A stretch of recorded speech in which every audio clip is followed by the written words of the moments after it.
നമസ്കാരം. ഭാരത് ലൈവിലേക്ക് സ്വാഗതം.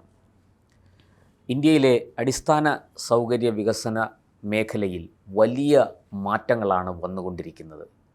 ഒരു കുതിച്ചുചാട്ടം തന്നെ 2014 ശേഷം ഈ മേഖലയിൽ സംഭവിച്ചുകൊണ്ടിരിക്കുന്നു എന്ന് നമുക്ക് പറയാം. അതിൻ്റെ ഭാഗമാണ് ഇന്ത്യൻ റെയിൽവേയിൽ വരുന്ന വികസന പ്രവർത്തനങ്ങളും. ഇന്ത്യൻ റെയിൽവേ വലിയ രീതിയിൽ പുരോഗമിച്ചു കൊണ്ടിരിക്കുകയാണ് എന്ന് കണ്ണു തുറന്ന് നോക്കിയാൽ നമുക്ക് മനസ്സിലാകും. രാഷ്ട്രീയം മാറ്റിവെച്ച് ഇന്ത്യൻ റെയിൽവേയുടെ വികസനത്തെക്കുറിച്ച് പരിശോധിക്കുകയും ചിന്തിക്കുകയും ചെയ്താൽ വലിയ മാറ്റങ്ങളാണ് ആ മേഖലയിൽ വന്നുകൊണ്ടിരിക്കുന്നതെന്ന് ആർക്കും ബോധ്യപ്പെടും. ഇപ്പോഴിതാ ഒരു പുതിയ മാറ്റം അല്ലെങ്കിൽ ഒരു പുതിയ ചുവടുവയ്പ് നരേന്ദ്രമോദി സർക്കാർ നടത്തിയിരിക്കുകയാണ്. അതിൻ്റെ വിശേഷങ്ങളിലേക്ക് ഞാൻ വരാം. അതിനു മുമ്പ് ഒരു ചെറിയ കാര്യം. ഇവിടെയൊക്കെ നമ്മുടെ കേരളം തഴയപ്പെടുകയാണോ അല്ലെങ്കിൽ ഒതുക്കപ്പെടുകയാണോ എന്ന് സംശയം തോന്നും. ആ വാർത്തയുടെ കൂടുതൽ വിശകലനങ്ങളിലേക്ക് കടക്കുമ്പോൾ നമുക്ക് മനസ്സിലാകും എന്താണ് സംഭവിച്ചു കൊണ്ടിരിക്കുന്നത് എന്ന്. നമുക്ക് ആ വാർത്തയിലേക്കൊന്ന് പോകാം. 4 പ്രധാന സംസ്ഥാനങ്ങളിലായി 9450 കോടി രൂപയുടെ വൻ മൾട്ടി ട്രാക്കിംഗ് പദ്ധതികൾക്കാണ് നരേന്ദ്രമോദി സർക്കാർ അംഗീകാരം നൽകിയിരിക്കുന്നത്. കേന്ദ്ര മന്ത്രിസഭാ യോഗം ഇത് പാസാക്കിയിട്ടുണ്ട്. രാജ്യത്തെ റെയിൽവേ ശൃംഖലയുടെ ശേഷി വർദ്ധിപ്പിക്കുന്നതിനും ചരക്ക് ഗതാഗതം കൂടുതൽ വേഗത്തിലാക്കുന്നതിനുമാണ് 9450 കോടി രൂപയുടെ 4 പ്രധാന മൾട്ടി ട്രാക്കിംഗ് പദ്ധതികൾക്ക് കേന്ദ്ര മന്ത്രിസഭ അംഗീകാരം നൽകിയത്. പ്രധാനമന്ത്രി നരേന്ദ്രമോദിയുടെ അധ്യക്ഷതയിൽ ചേർന്ന സാമ്പത്തിക കാര്യങ്ങൾക്കുള്ള കേന്ദ്ര മന്ത്രിസഭാ സമിതിയാണ് ഈ നിർണായക പദ്ധതികൾക്ക് പച്ചക്കൊടി വീശിയത്. പശ്ചിമ ബംഗാൾ, ഒഡീഷ, തമിഴ്നാട്, ആന്ധ്രാപ്രദേശ് എന്നീ 4 സംസ്ഥാനങ്ങളിലെ 8 ജില്ലകളിലൂടെ കടന്നു പോകുന്ന ഈ പദ്ധതി റെയിൽവേ ശൃംഖലയിലേക്ക് ഏകദേശം 410 കിലോമീറ്റർ പുതിയ പാതകൾ കൂട്ടിച്ചേർക്കും.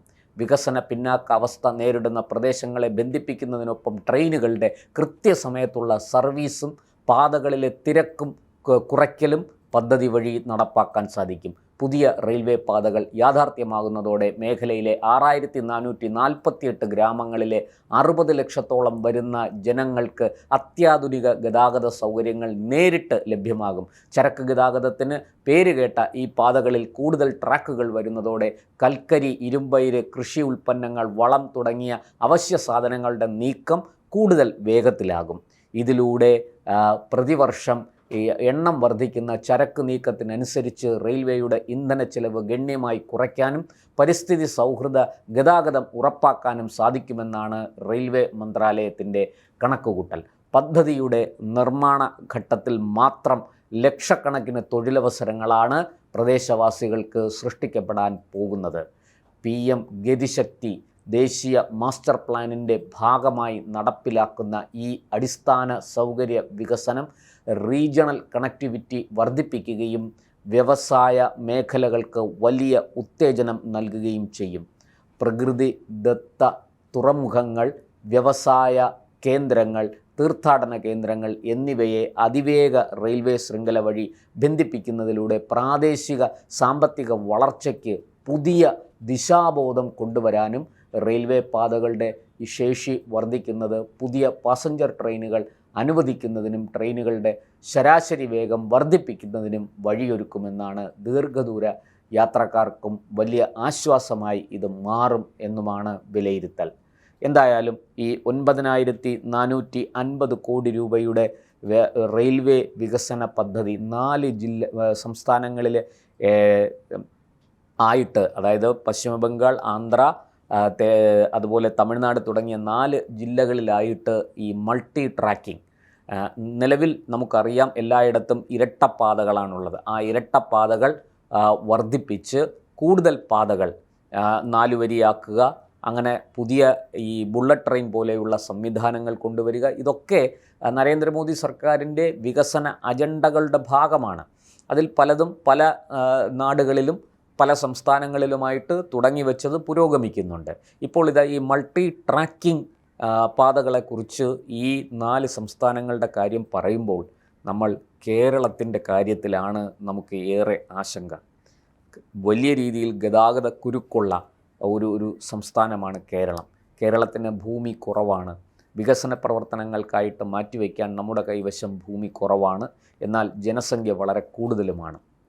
നമുക്കറിയാം നമ്മുടെ നാട്ടിൽ സമ്പൂർണ്ണമായ ഇരട്ടപ്പാതവൽക്കരണം ഇതുവരെ കേരളത്തിലൂടെ കടന്നു പോകുന്ന റെയിൽവേ ലൈനുകളുടെ കാര്യത്തിൽ സംഭവിച്ചിട്ടില്ല. അതിനിയും പൂർത്തിയാകാനുണ്ട്.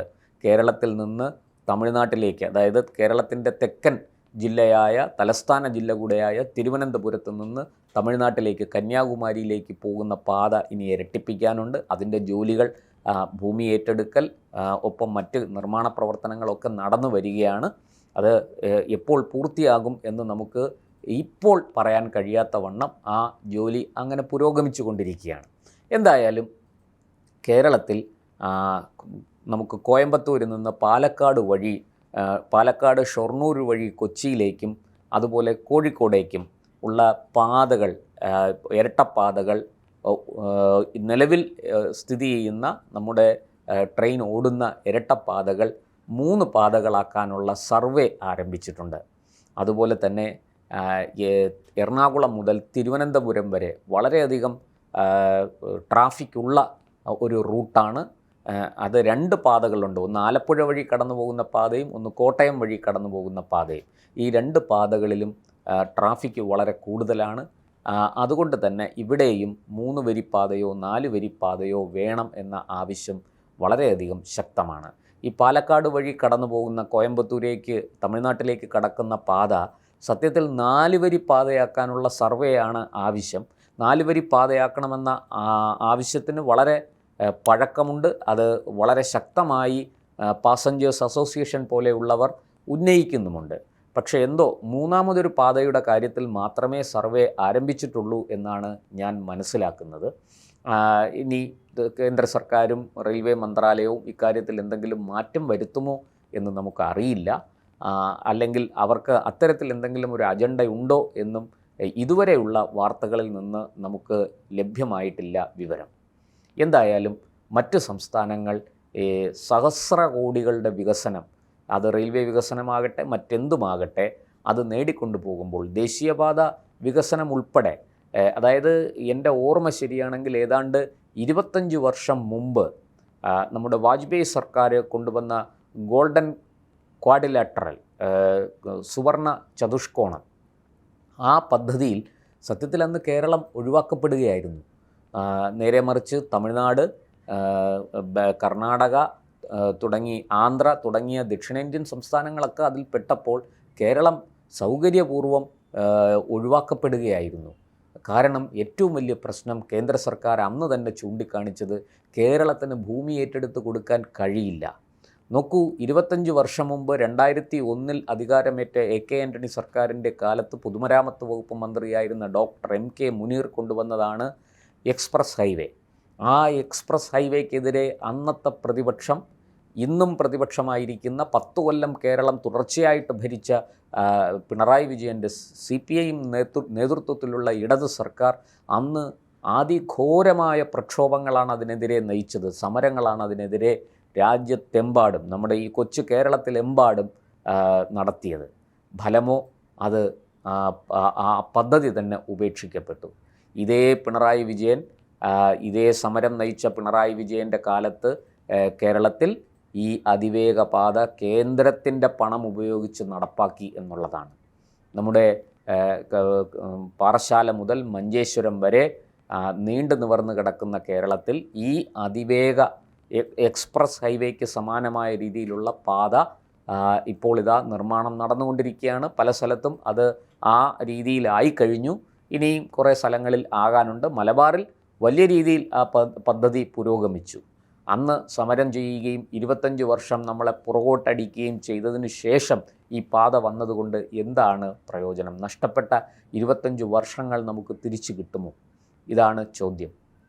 അതുപോലെ റെയിൽവേയുടെ കാര്യത്തിലും നമുക്ക് വലിയ നഷ്ടങ്ങൾ സംഭവിച്ചു കൊണ്ടിരിക്കുകയാണ്. ഒരു കോച്ച് ഫാക്ടറി നമുക്ക് പാലക്കാട് നമുക്ക് അലോട്ട് ചെയ്തതാണ്. പക്ഷേ ഇന്ന് വരെ അത് നടപ്പാക്കാൻ നമുക്ക് കഴിഞ്ഞിട്ടില്ല. എന്താണ്, എവിടെയാണ് തടസ്സം? കേരളം വേണ്ട രീതിയിൽ സഹകരിക്കുന്നില്ല എന്നാണ് കേന്ദ്രത്തിൻ്റെ പരാതി. ആവശ്യത്തിന് ഭൂമി ഏറ്റെടുത്ത് കൊടുക്കുക, മറ്റ് അനുമതികൾ നൽകുക, അവിടെ വൈദ്യുതി എത്തിക്കുക, കുടിവെള്ളം എത്തിക്കുക, ഈ കാര്യമൊക്കെ സംസ്ഥാനത്തിൻ്റെ ചുമതലയാണ്. പക്ഷേ എന്തുകൊണ്ടോ കേരളം ഈ കാര്യത്തിലൊക്കെ മെല്ലെപ്പോക്ക് തുടരുകയാണ്. കൃത്യമായിട്ട് ഭൂമി ഏറ്റെടുത്ത് കൊടുക്കുന്നില്ല, കൃത്യമായിട്ട് അടിസ്ഥാന സൗകര്യങ്ങൾ കൊണ്ടുവരാൻ വേണ്ടുന്ന ഒരുക്കങ്ങൾ അത് ചെയ്യുന്നതിൽ കേരളം വളരെ വളരെ പുറകിലാണ്. ഇനിയെങ്കിലും നമ്മുടെ സംസ്ഥാനത്തെ സർക്കാർ കണ്ണു തുറന്ന് ഇതൊക്കെ കാണണം. 9450 കോടിയുടെ പദ്ധതി, റെയിൽവേ വികസന പദ്ധതിയാണ് 4 സംസ്ഥാനങ്ങളിലേക്ക്, കേവലം 4 സംസ്ഥാനങ്ങളിലേക്ക് വരുന്നത്. കേരളത്തിന് ഒരു ശബരി റെയിൽപാത തന്നിട്ട് വർഷം 30 കഴിഞ്ഞിരിക്കുന്നു. ആ ശബരി റെയിൽപാതയിൽ ഒരു കല്ലെടുത്ത് വെക്കാൻ, ആ ഭൂമി ഏറ്റെടുത്ത് കൊടുക്കാൻ ഒന്നും നമുക്ക് സാധിച്ചിട്ടില്ല. അതിന് സംസ്ഥാന സർക്കാരിൻ്റെ ഇച്ഛാശക്തി ഒന്ന് മാത്രം മതി. പക്ഷേ എന്തുകൊണ്ടോ അത് ഇതുവരെ പ്രാവർത്തികമായിട്ടില്ല എന്നുള്ളതാണ് സത്യം. ഇങ്ങനെ ഒട്ടനവധി പദ്ധതികൾ ഇപ്പോൾ ഈ കഴിഞ്ഞ വർഷം നമ്മുടെ ബജറ്റിന് തൊട്ട് മുമ്പും പിമ്പുമായിട്ട് റെയിൽവേ മന്ത്രി അശ്വിനി വൈഷ്ണവ് നടത്തിയ പ്രഖ്യാപനത്തിൽ കേരളത്തിലെ റെയിൽവേ വികസനത്തിന് 3000 കോടിയിലധികം രൂപയാണ് അദ്ദേഹം അനുവദിച്ചത്. പക്ഷേ അത് മതിയോ?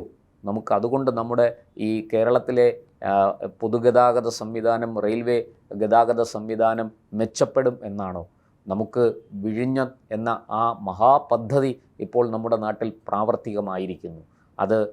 അതിൻ്റെ 1ാം ഘട്ടവും 2ാം ഘട്ടവും ഒക്കെ ഉദ്ഘാടനം കഴിഞ്ഞിരിക്കുന്നു. കൂറ്റൻ കപ്പലുകൾ കണ്ടെയ്നറുകളും വഹിച്ചുകൊണ്ട് വിഴിഞ്ഞം തീരത്തേക്ക് വരുന്നു.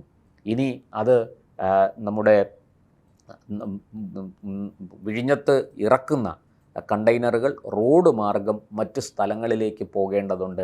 ട്രെയിൻ മാർഗം മറ്റ് സ്ഥലങ്ങളിലേക്ക്, റെയിൽ മാർഗം മറ്റ് സ്ഥലങ്ങളിലേക്ക് പോകേണ്ടതുണ്ട്. അതിന് അവിടെ റെയിൽ കണക്ടിവിറ്റി ആവശ്യമുണ്ട്.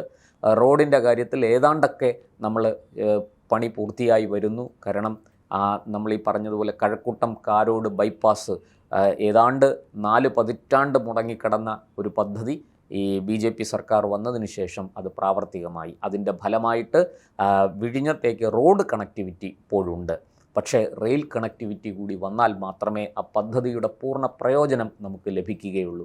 ഇതിനൊക്കെ വേണ്ടുന്ന കാര്യങ്ങൾ ചെയ്യാൻ, അടിസ്ഥാന സൗകര്യങ്ങൾ ഒരുക്കാൻ സംസ്ഥാന സർക്കാരാണ് മുൻകൈ എടുക്കേണ്ടത്.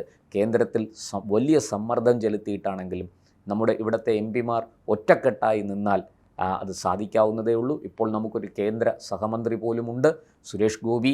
അതിനു വേണ്ടിയിട്ട് എന്ത് ത്യാഗവും സഹിക്കാൻ തയ്യാറുമാണ്. അപ്പോൾ നമ്മുടെ MP-മാർ ഒറ്റക്കെട്ടായി കേന്ദ്ര സഹമന്ത്രിയുടെ നേതൃത്വത്തിൽ ഇതിനു വേണ്ടിയിട്ട് സമ്മർദ്ദം കേന്ദ്ര സർക്കാരിൽ ചെലുത്തണം. നമുക്ക് ഇപ്പോൾ ഉള്ള ഇരട്ടപ്പാതകളെ 4 വരിയാക്കാൻ, കുറഞ്ഞ പക്ഷം 4 വരിയെങ്കിലും ആക്കാൻ, ചരക്ക് ഗതാഗതത്തിന് വേറെ, അതുപോലെ യാത്രക്കാർക്ക് വേറെ എന്നുള്ള മട്ടിൽ ചെയ്യുകയും അതിനു വേണ്ടുന്ന സൗകര്യങ്ങൾ ഒരുക്കാൻ, ഭൂമി ഏറ്റെടുക്കൽ ഉൾപ്പെടെയുള്ള കാര്യങ്ങളിൽ സംസ്ഥാന സർക്കാർ അതിവേഗത്തിൽ പ്രവർത്തിക്കുമെന്ന ഉറപ്പ് നൽകി കേന്ദ്രത്തിൽ സമ്മർദ്ദം ചെലുത്തി കൂടുതൽ റെയിൽവേ റോഡ് വികസനം നമ്മുടെ നാട്ടിൽ കൊണ്ടുവരേണ്ടതാണ്. അല്ലാത്ത പക്ഷം കേരളത്തിൽ വലിയ വികസന മുരടിപ്പ് ഉണ്ടാകും. നമ്മുടെ ചെറുപ്പക്കാർക്ക് അവരുടെ ഭാവി, അവരുടെ തൊഴിൽ, അവരുടെ വിദ്യാഭ്യാസത്തിനനുസരിച്ച്, അവരുടെ യോഗ്യതയ്ക്കനുസരിച്ചുള്ള തൊഴിലുകൾ നമ്മുടെ നാട്ടിൽ എടുക്കാൻ കഴിയാതെയാകും. വലിയ തിരിച്ചടിയായിരിക്കും കേരളത്തിന് അതിലൂടെ ഉണ്ടാവുക എന്നുള്ളത് നമ്മൾ എപ്പോഴും ഓർക്കേണ്ടതാണ്.